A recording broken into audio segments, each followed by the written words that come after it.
Magandang umaga. Nag-aasikaso po ako ngayon sa aking 4 na anak.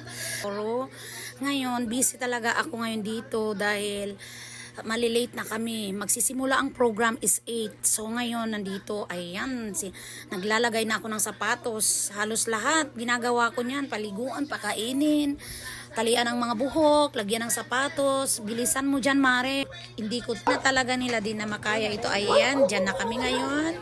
Naglalakad palabas sa aming bahay. Ngayon, mag-atsa nyo, anak, dahil malilate na tayo. Dahil alas 8 ang program, anak. Ayan, wag na kayo mag-makos. Dyan na kami ngayon. Dumating na rin kami sa Waka. Sila, 8:30 na. Ayan, ako. Mag-plug ceremony na kami. Ayun. Simulan na natin ang ating award.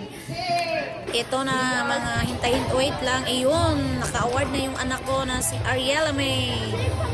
Honorable at saka mga award. Tatlo yung award niya dyan. Yung 4 kong anak na nag-aral dyan. Akala ko nga hindi maka-award eh.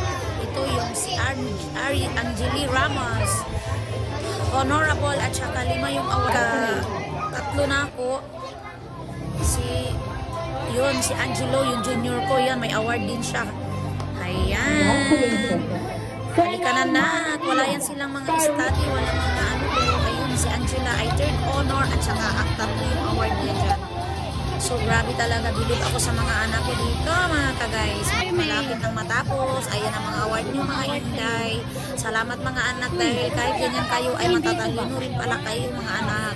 Salamat sa inyong 4 na halos lahat ay nag-award. Hindi sayang yung pera natin, anak, na ipaaral sa inyo dahil kayo ay matatalino, lalo na yung panganay ko. Talagang napakatalino ng mga anak ko. Ayan, bye. Diyan na muna kayo. Thank you sa mga award. Yan, pauwi na kami.